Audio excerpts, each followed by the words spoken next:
Today we are facing some of the greatest challenges of our lives, from our health to political unrest, the environment, financial uncertainty, and the nation's racial divide. Welcome to Bill Myers Inspires. My idea for this show was to invite guests and get the conversation started, to take a deep dive into the issues that impact our world with an eye to exploring solutions. And we encourage our listeners to look within themselves to take decisive action to make a positive difference.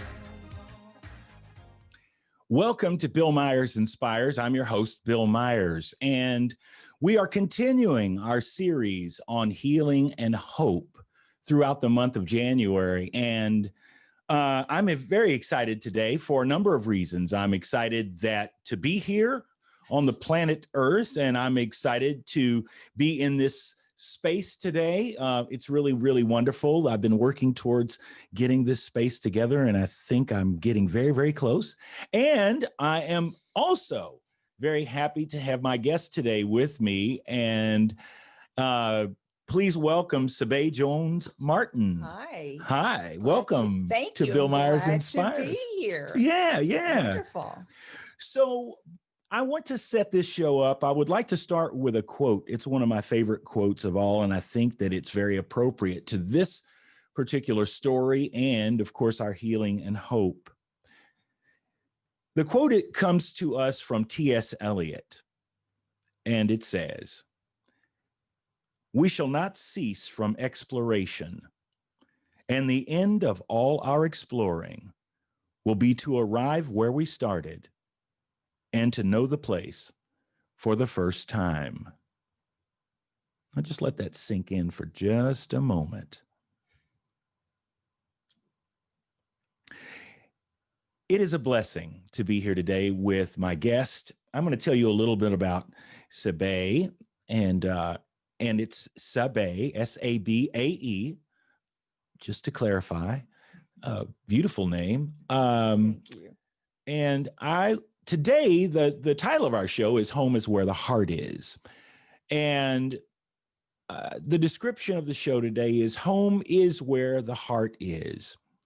As we mature from childhood, each of us makes plans to leave the safety and comfort of home and embark on life's adventure in a quest to find out who we are and what we are here to do. Along the journey, life presents us with the unexpected, which disrupts our plans, forcing us to change by following our heart, where we discover the truth of who we are, bringing clarity, renewal, meaning, and purpose to what we are called to do. Now, a little bit about Sabae Jones-Martin. Sabae Jones-Martin is a dedicated community advocate who participates and serves on many boards and committees for numerous organizations in the city of Indianapolis, including the Butler Tarkington Neighborhood Association, the Martin Center Sickle Cell Initiative, the Community Resurrection Partnership, the Indianapolis Public School number 43 Alumni Association, and the Team Tarkington Association. Additionally, Ms. Jones-Martin is a certified paralegal and a lifetime member of the NAACP. Again, please help me welcome my guest today, Sabae Jones-Martin. Wow, that was a lot.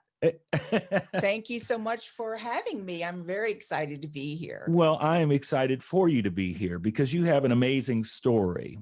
And I want to start with that story, just sort of start from the beginning. I mean, you were born and raised here in Indianapolis, Indiana, my hometown, hub of the universe. And we also shared the same high school. We did. Broad Ripple High School in Indianapolis. Rockets forever. Yes, indeed.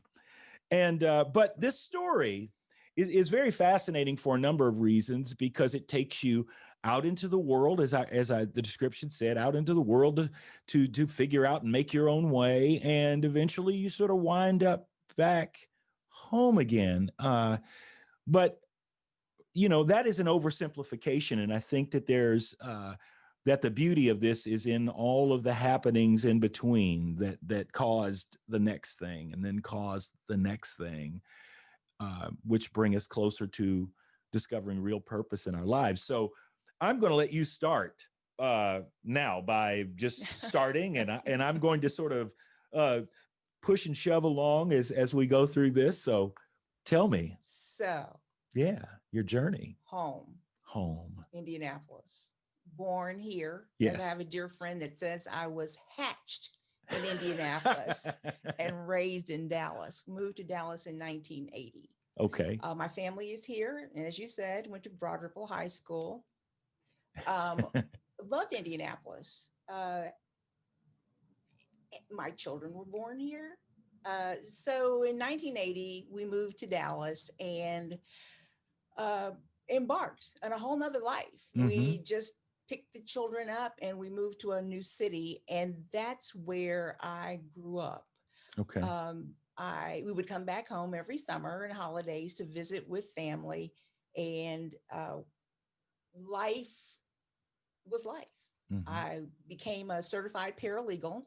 I worked in a boutique firm for about 11 years. Okay. And then right before this incident happened that I'm going to tell you about, I left and started with a very large law firm, and I was happy to be there. There was a lot of stress that came with that. And one morning when I was getting ready to go to work, I got up and brushed my teeth, rinsed my mouth, got water in my nose, and I blew my nose. And when I blew my nose, there was like an explosion. It felt like someone hit me in the head with a bat. Wow. The pain and the pressure of that moment was so great. It's like when you're on an airplane and your ears get stopped up from the cabin pressure. Well, this was that times 1,000. Wow. And I remember looking in the mirror and saying, girl, you're in trouble now. Wow. So as a paralegal for a personal injury firm, my day is filled with talking and negotiating and working things out. And the first thing I said to myself was, girl, you're in trouble now. You're not going to be able to talk your way through this one. You know, this was something that I'd never experienced before. And I knew that. And this is just when you blew your nose. I blew my nose. Wow. And the pressure, it was an explosion in my head. I didn't know it at the time, but I was suffering a brain aneurysm. Oh my. A pica brain aneurysm, which I learned after the fact, a posterior inferior cerebellar aneurysm. So I called my then husband and said, I'm really having a strange headache and I need you to come home. And as soon as I said that, there was a voice in me that said, you don't have that kind of time. And I thought, well, how do I know that? But I didn't question it. I called 911. Okay. So as I was sitting there waiting for them to come, I had a talk with the Lord. I said, if today is the day that you call me home, I'm ready to come home, but I've never met my daughter-in-law or my son-in-law. I've never held my grandchildren. And if you allow me to do that, I thank you. I know better than to make promises to God because I don't keep promises to myself. Right, I can't keep up with things, you know, like my keys. For instance, when the paramedics showed up and they always tell you leave the deadbolt key in the lock. Well, I hadn't. And so in this state where there's pain and pressure beyond words. And urgency. Real urgency. Because they showed up and I couldn't let them in. So the only thing I could do was go to the garage and let the door up so they could come in. They came in, they did a workup, and they said, we have to take you now. You know, your measurements are off the chart. Okay. So as I'm thinking, and I'm being honest, as I'm thinking about what's getting ready to happen, I thought, well, if I go in the bedroom, I can possibly sneak a puff off of my cigarettes before I go. I was a 2-pack a day smoker. Found Wow. out later that that was a big part of what happened in the aneurysm. Wow. I found out also when people have, when I asked my neurosurgeon, why did the aneurysm happen? He said, you're born with a propensity to have an aneurysm. It's a weakening in the vein wall. And if all of the factors come together at the right time, it will burst. So I didn't get a chance to get the puff off of the cigarette, but as I was coming out of the bedroom with my purse, my field of vision, just like I'm looking at you now, Mm-hmm. it's split on the diagonal. So what I was seeing, part was here and the other part was down here. And that's when the aneurysm actually burst. Oh my gosh. Okay, now hold on to that because we got to take a break here. But wow, that's a lot to digest for sure. So you are listening to Sabae Jones-Martin tell us her wonderful journey with this aneurysm episode. Simply by blowing your nose, your entire life changes. So we're going to take a break right now, and we are blessed to be in the Healing and Hope series here in January. And the theme of today's show is Home is Where the Heart Is. And you're listening to Bill Myers Inspires, and we'll be right back in just one moment. Today, we are facing some of the greatest challenges of our lives, from our health to political unrest, the environment, financial uncertainty, and the nation's racial divide. Tune in every Friday at 3 p.m. Eastern Standard Time for Bill Myers Inspires, as he and his guests take a deep dive into the issues that impact our world with an eye to exploring solutions. Emmy Award-winning actor Bill Myers is an accomplished actor, jazz musician, filmmaker, writer, educator, and speaker. As a biracial man who's both Black and white, Bill leverages his background, talents, and voice through creativity, compassion, and connection as activism for social justice to focus on uniting the divide and compelling change. Bill Myers Inspires encourages listeners to look within themselves and take decisive action to make a positive difference. For more information, visit his website, BillMyersInspires.com, and sign in for the latest news and updates.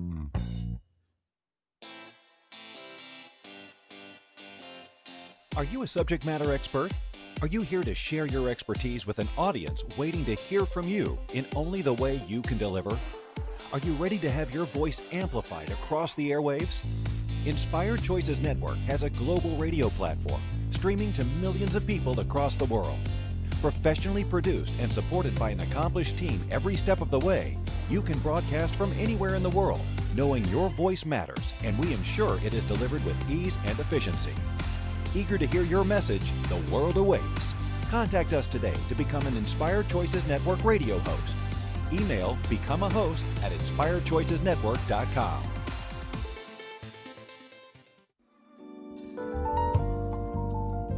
You're listening to Bill Myers Inspires here on the Inspired Choices Network. We're here every Friday at 3 p.m. Eastern Standard Time. Thank you for joining us. And now, let's get back to the conversation. We're back. You're listening to Bill Myers Inspires, and we are in our Healing and Hope series in the month of January. And today's show is Home is Where the Heart Is with my guest, Sabae Jones-Martin. Okay, Sabae, you just told us that you were the emergency folk came to your home, and you are now, they are taking you out of the home to the hospital. Where do we go from here? Well, as I got into the back of the ambulance, I actually started to fade to black, if you will, because the aneurysm had burst. My skull was filling with blood. I didn't know that at the time, but I knew that this wasn't normal. What I found out after the fact was that hospital, after doing tests to find out what was going on, said, we can't handle this. This is more than what we have training to do. They put me back together, if you will, and put me in a life support ambulance and sent me to a different hospital. At this hospital, I was blessed to have one of the best neurosurgeons in Dallas to become my doctor.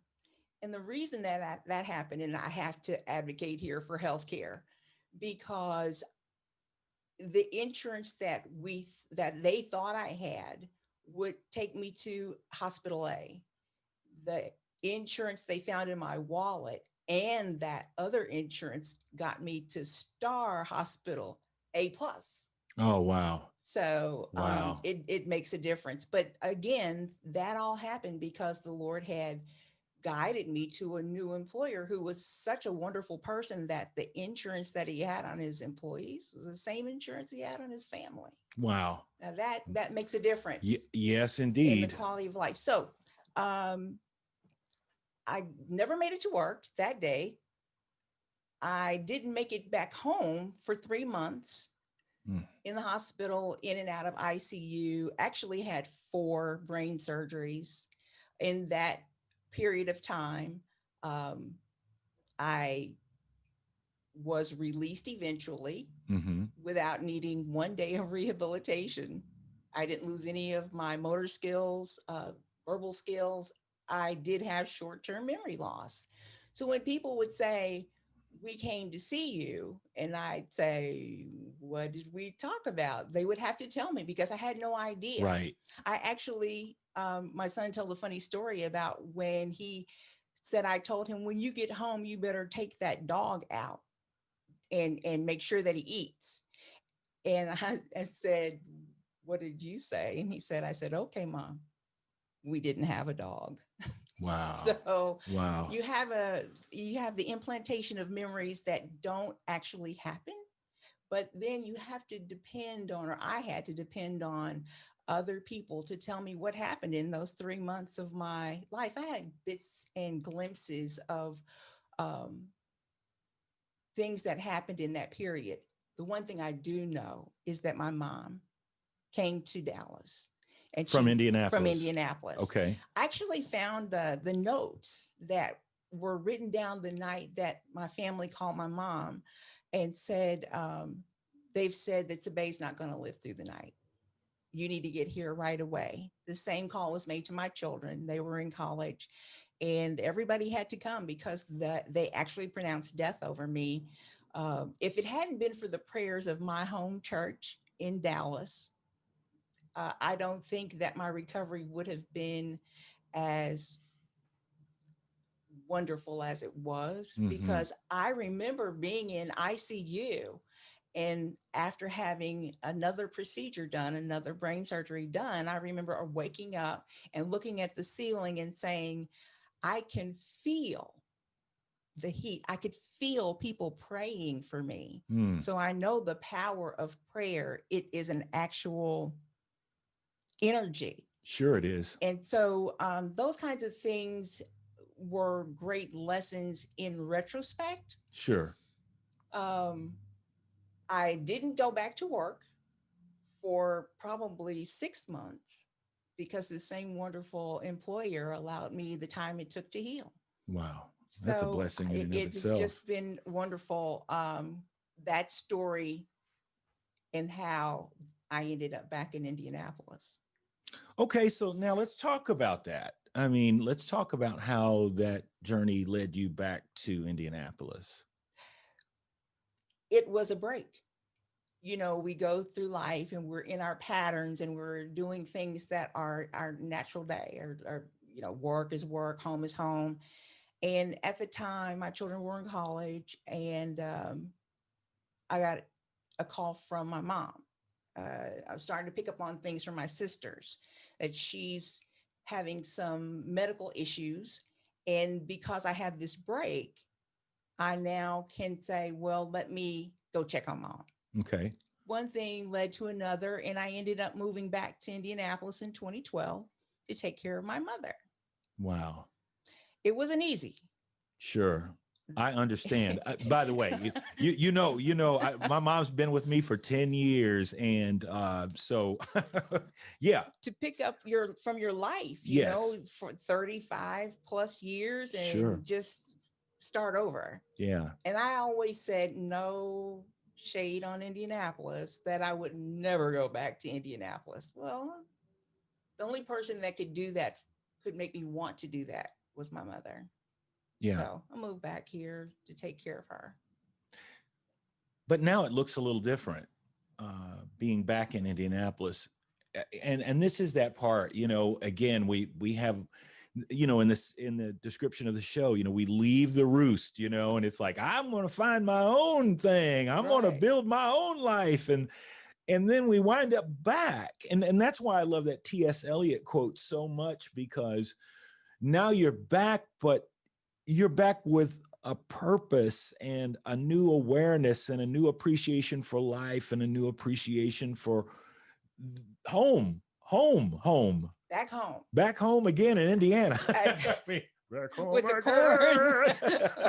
again. with the cornfields and crows and the whole 9 yards. Right. So being back home was a lot different than being in Dallas. Sure. It was a huge adjustment. And I did not immediately become the advocate. Sure. It was concentrating on mom, getting that routine down. And then I always had made a statement that when I came back to Indianapolis, if that ever happened, I would fill the shoes of my uncle.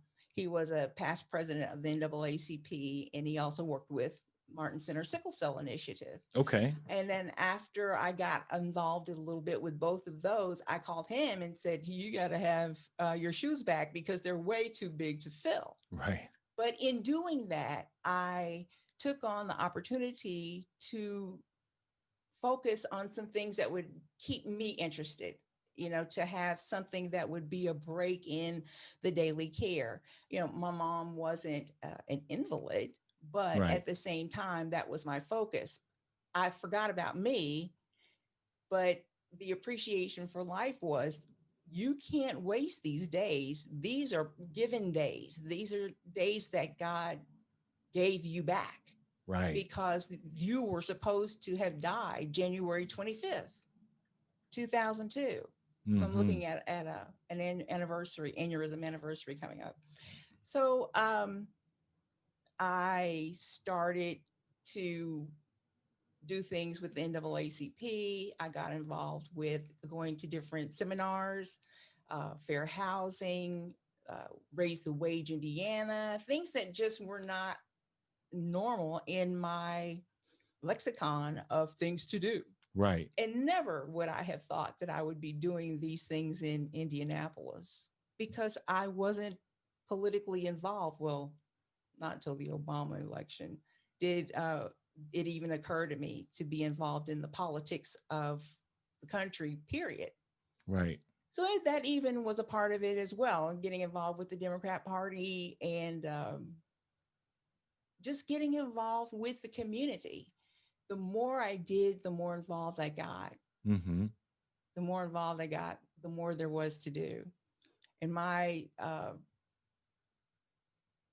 advice to anyone is just take the first step, because there's enough for all of us to be doing something.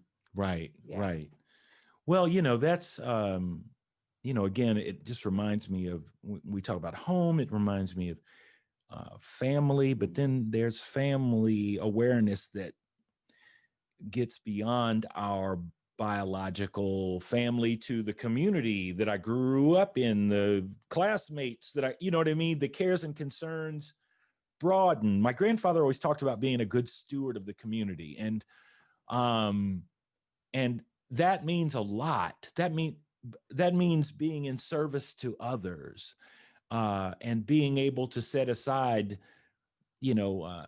self-centeredness long enough to be able to see the need in others. And when we can't figure out oftentimes what we are to do, we can find real purpose when we extend to somebody else, and then we get a real sense of real fulfillment and gratitude when we're able to lift someone else up and meet the needs of another. I think that is. You're absolutely right. And so and you're saying that, I'm reminded of my sister, Para, who was a teacher for 38 years in IPS. And one of my the Indianapolis Public School system. Yes, that one. One of my heart's desires was to come home and sing in front of her in the choir. She was the music director at our home church here, and I got a chance to do that. Oh, that's awesome. My mother is a retired teacher, and that's a whole life of learning about teaching and what that takes from your life and dedication and serving others. So I had the example from my mom as a teacher in serving others and serving the community. So being back here with her and exchanges and conversations ignited a lot of that as well.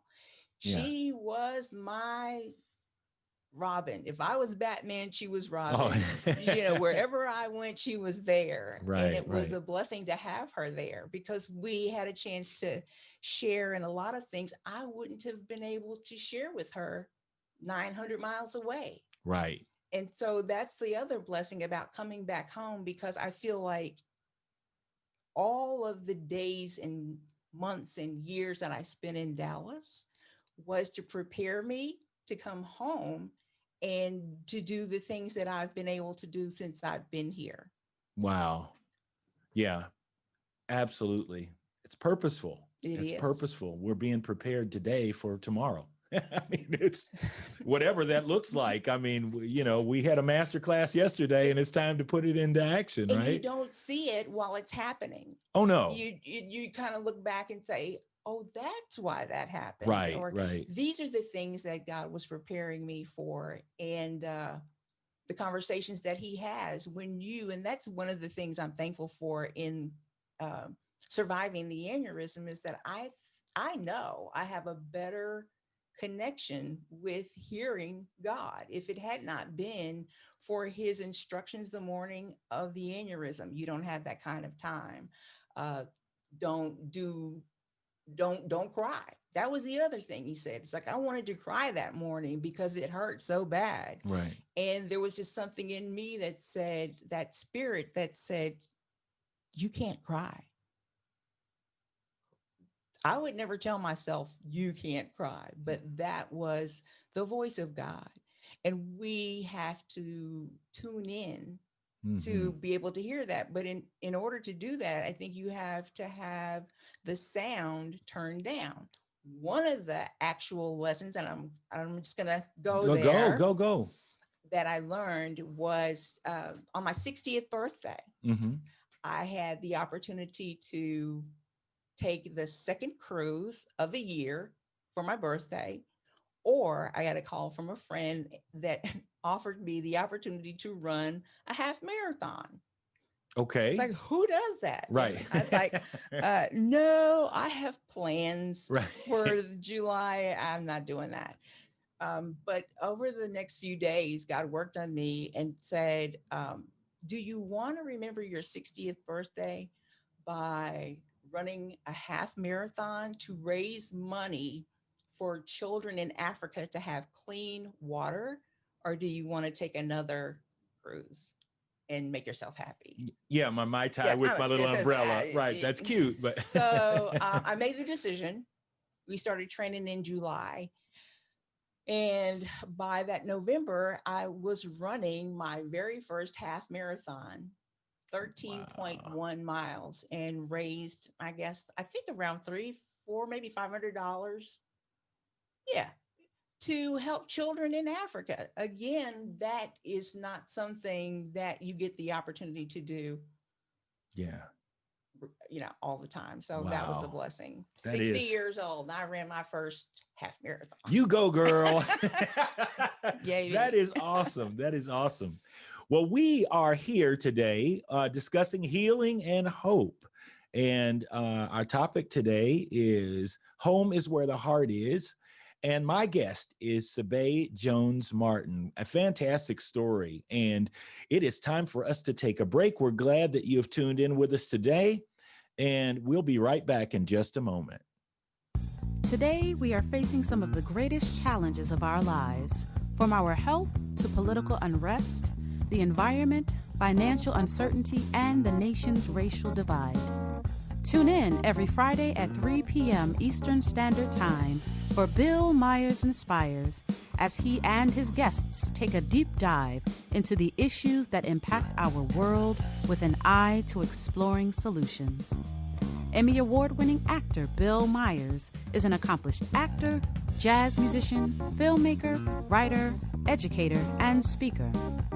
As a biracial man who's both Black and white, Bill leverages his background, talents, and voice through creativity, compassion, and connection as activism for social justice to focus on uniting the divide and compelling change. Bill Myers Inspires encourages listeners to look within themselves and take decisive action to make a positive difference. For more information, visit his website, billmyersinspires.com, and sign in for the latest news and updates.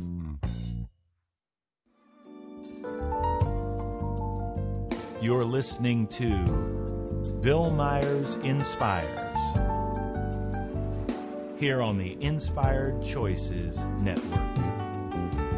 We're here every Friday at 3 p.m. Eastern Standard Time. Thank you for joining us. And now, let's get back to the conversation. Thank you for being with us today. You're listening to Bill Myers Inspires. I'm your host, Bill Myers, and we are continuing our series on healing and hope. And today's show is Home is Where the Heart Is with Sabae Jones-Martin. Now, before the break, she just talked about celebrating her 60th birthday, running a 13.5-mile marathon to raise money to provide water to communities and children in Africa. What a way to spend your 60th birthday. Now, she had never run a marathon before, but during the break, all of a sudden she broke out all this bling bling over here. So we're just going to jump to that because obviously that is beyond the idea of one marathon. So explain yourself, my dear. So this is my clank. Running became an outlet, and it became an opportunity to talk to God.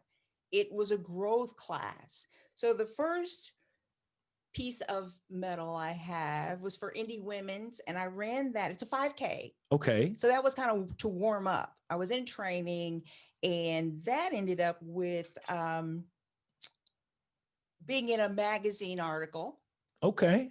All right. It also gave me a chance to learn about my Christian walk on the Monon, which I would have never gone on if it had not been for training for the marathon. So this is a so the Monon one. Trail Oh. is in Indianapolis, Indiana, and it sort of slices right through the city, and it runs parallel. It was a railroad, the Monon Railroad sort of company. So it is along those tracks that they have put a trail that really does cut through most of the city of Indianapolis. So anyway, that's now we're caught up. I forgot that part. All right. So this is a very important medal. This one was for the Komen run. Susan Komen, that's right. Komen. My sister fought breast cancer for 8 years, and then 7 years. In her 8th year, she was diagnosed with chemo-induced leukemia. Oh my. But I was able to come home and take her to chemo. Okay. And have dinner and lunch with her and sing in her choir. All of that because I came back home. Yeah. And see, this is the other, I've run this one twice, but all of these are medals that came about because, as my then husband said, I've seen you on your deathbed and I've seen you run a 5K. God is good. Absolutely. Just All the time. And so there were things like running and finding out that, people are in my way. They're around me, or, oh my goodness, that person looks like they've been running forever. And the response was, how do you know? And why does it matter? Just run your race. Right. Well, isn't that a life lesson? Just run your Sure it race. is. It's a powerful life lesson. It is. So I appreciated hearing that. And then when we were training for the half marathon, I know in the 9-mile Saturday run, 9 miles on that day, Right. I was halfway through the third 3-mile clip. And I thought, I can't do this. And God said to me, daughter, I've seen you finish this run. All you have to do is keep running. Well, that's a life lesson. Sure it is. You just have to keep running, because the success is actually there for you to have if you do the work that it takes. These are not lessons that I would have gotten had I not come back home. So in talking about healing and returning home, the voyage back has been to prepare me, strengthen me, and to allow me to get to the point where I can share that opportunity to live life at a higher level. Absolutely. And even beyond that, I think that the other piece of that is you become an example for others.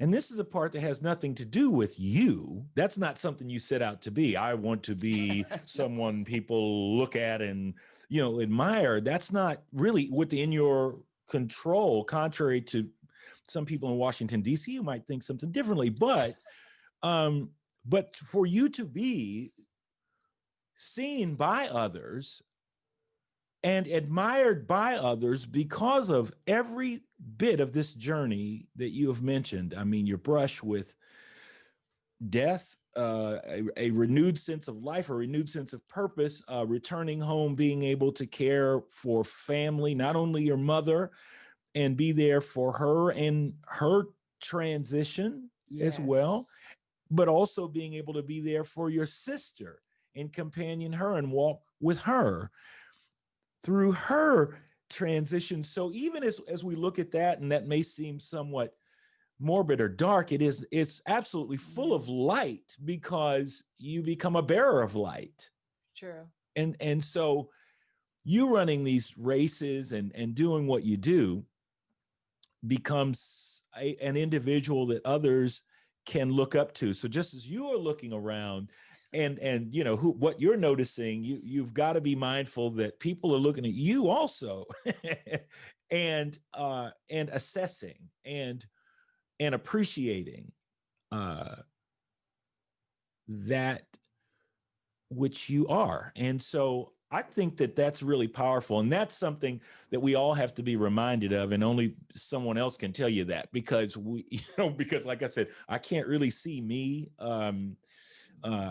And so it's really important that others can hold up the mirror to you every once in a while, because you don't know where you are. And then they go, hey, man, let me show you for just a minute. Let me show you. So even as we talk about this, I do want to take a moment. I'm not sure where we are. I think we're okay. But I want to take, I don't think we're that close to a break yet. So in the middle of us right here, right now, is a photograph with Sabae and, you guessed it, Oprah Winfrey. Now, there's a story there, and I think that we should not delay a moment longer, and we should get into this story. So, Sabae, tell us about this photo of you and Oprah Winfrey. So I have to start the story the day before this happened. Okay. I was in Maryland visiting my daughter and my son at the time, and I wanted to go where Oprah was shooting the movie, The Henrietta Lacks Story. Okay. And they were filming it at Johns Hopkins and then in another section of Baltimore, but I wasn't sure where. So we found out where they were shooting. At the time, I was downtown Maryland, just, looking around, being a tourist. Uh-huh. And I got a call from my daughter, and she says, well, I know where they are. And she gave me the address. And she said, well, do you want me to have a car come pick you up? And I was like, oh, no, I can walk. Because, I run. So I looked at my phone and I saw that it was going to take 15 minutes. And I started walking. And I'm excited because I'm going to see where they're shooting the movie. But I'm walking and walking and I'm not getting anywhere. And I realized that my GPS is set on driving. Oh, my goodness. Oh, wow. And not walking. But I kept walking and I got there. The day that I got there, it was summer. It was hot. I was in a skirt and a sweater. Thank goodness I had on sandals. At the time I started walking. But by the time I got there, Oprah was gone. Okay. So I stayed there till they got done. My daughter picked me up. That night, I was so tired. And I getting, ready for bed. And something kept saying, wash your hair. I'm like, maybe in the morning, I'll wash your hair. And so I did. I didn't know why until this happened. The next day, when my daughter had me dropped off at the site where they were shooting this scene this is a landmark thing. So can I say this? Sure. Okay. So at Johns Hopkins, sure, hospital, where the Henrietta Lacks story actually takes place. So I'm casually walking up on the set because I don't have authorization to be there. Not earthly authorization anyway. Right. So I put my purse down on the ground and I was getting ready to sit down and I turned around and I saw Oprah and I saw her and she looked at me and she did this, the come here signal. And I, of course, did what people do when they say on TV. He's like, who, me? And she said, yes. And she did this. He's like, want to touch your hair. So the hair. When I was in the hospital with the brain aneurysms, the first part of my hair, which is dark, I'd been coloring my hair since I was 24 years old. And it was bottle brown. Right. It was bottle brown. So they shaved off this part of my hair and they shaved out this part of my hair. And in the hospital with tubes and staples and hydrocephalus, water on the brain, I told them, just shave it all off because it's not going to grow back even. Well, when it grew back in, it grew back natural. The color God intended. Right. Silver. I actually would sit in the hospital and try to think of ways to get color on my hair while I had staples in my scalp. We can talk about Miss Clairol another time. But this is the thing. That's what Oprah wanted to touch. That's what she wanted to see. She didn't know me. And it's not like it's the first time she ever saw white, silver, gray hair. But the story that comes with the hair is that I lived through 4 brain surgeries. I lived through 3 months in the hospital. And that this new person that I was, after having the covering removed, was something that attracted Oprah. And I believe it was the spirituality of it. Sure. I went over to her and I bent my head down and she just ran her fingers all through my hair. And I was so glad I washed it. And as I was in, oh no, she said, may I touch your hair? And I'm like, you're Oprah. What am I supposed to say? So she goes in on the hair and I'm holding my camera in shock. And her photographer comes over and takes my camera out of my hand and clicks 2 pictures and hands it back to me.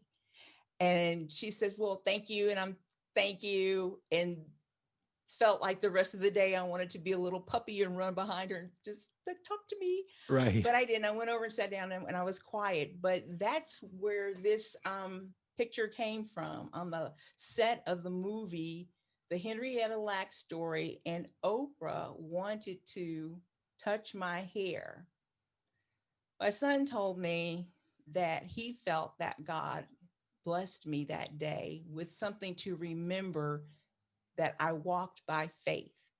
I didn't know where I was going Right. to go see this movie being shot, because it wasn't at Johns Hopkins that day. The first day I took off walking, it was in another part of downtown Baltimore, actually, where they filmed The Wire, but I didn't know that at the time. But he said, because you walked a walk of faith, God blessed you with this opportunity. And I believe that we'll see each other again. Yeah. There's something great that God was showing me with this picture, but I've looked for other pictures of Oprah with other people, and she might be standing next to them, but she never hands in their hair. And there it is. And that was a great day. That is awesome.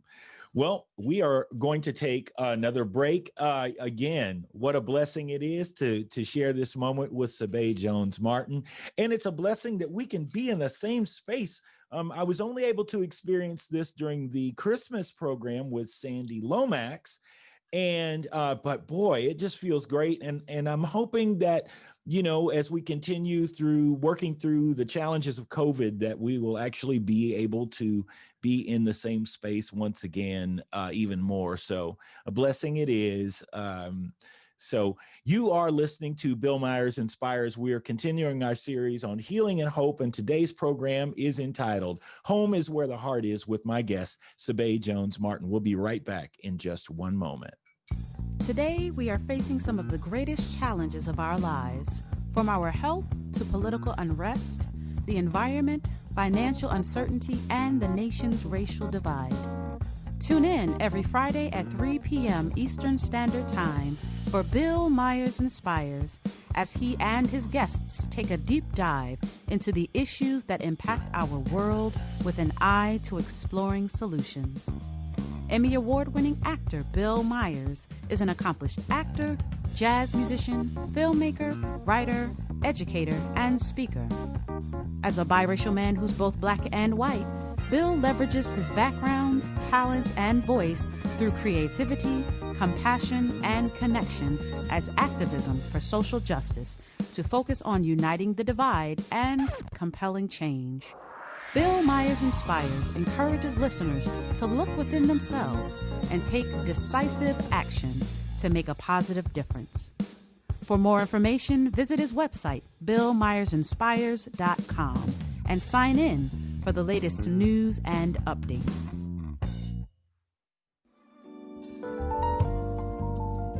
You're listening to Bill Myers Inspires, here on the Inspired Choices Network. We're here every Friday at 3 p.m. Eastern Standard Time. Thank you for joining us. And now, let's get back to the conversation. We are back. Thank you for joining us today for Bill Myers Inspires. I'm your host, Bill Myers, and we're continuing our series on healing and hope. Today's show is Home is Where the Heart Is, with my guest, Sabae Jones-Martin. An incredible story, an incredible journey. And, one that is so remarkable that Oprah Winfrey does one of these things to you and then asks if she can run her fingers through your hair kind of story. Now, I don't know about you, but that's the first time I've ever heard that kind of story.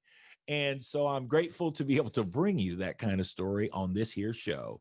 So, again, amazing journey. And again, a blessing to be sure. So what I'm curious about, Sabae, in all that you have experienced and managed to tune into, and the focus that you've been able to possess through it all, allowing you to hear a little bit more clearly when God is speaking to you. When we think about healing and hope, and we go through so many things, I just would like for you to reflect, if you will, on what you might say as far as lessons that you have learned or things that you would like to impart to others as far as when their hope might be a little low, when they are in need of some sort of healing, not just physical healing. I mean, spiritual healing is even more so. And so share with us your takeaways or the things that you might share with others at this point, as far as what you have come to know. You said something earlier about doing things to be seen. My daughter knows that I am painfully shy. I've even said to you, I really am not comfortable being photographed. I'm not comfortable speaking publicly. I was even one of the first things I ventured into when I started to find things to occupy my mind was Toastmasters, in hopes that it would help me become more comfortable speaking in front of people I don't know. Mm-hmm. My thought on that is, don't limit yourself by worrying about what people see as they look at you. Be focused on what you can give or who God sees you as. Because like with the hair color, I'd been coloring my hair since I was 24 years old, but that wasn't the hair color. I had a church member in Dallas say that the hair color that I had at that time was the hair color that God intended me to have when it went white at that age. And there's so many things that we do to cover up who we are in order to please other people and in order to fit into society. But I was able to expand who I was just by being me and fighting past those limitations that I put on myself. I always go back and remember that when Jesus went to the cross, he was practically naked. And if the sacrifice of what he did on the cross was to be naked, and that's something that we all fear, and that goes with, coloring in the hair and the things that we do to be accepted in society and in the circles that we live in, even with family. Oh, yeah. Be willing to sacrifice your nakedness so that others can be strong or see that the reality of giving of yourself is what matters. I never set out to be super advocate. I never set out to do the things that I was able to do, but I was thankful that I had the roots in Indianapolis to be able to do it. That's awesome. That's awesome. Well, that's biblical reference. The idea of letting your light shine and do not hide it. That is it, isn't it? Absolutely. That is it. And again, I just would like to revisit the quote by T.S. Eliot to close out the show today. And it is, again, we shall not cease from exploration, and the end of all our exploring will be to arrive where we started and know the place for the first time.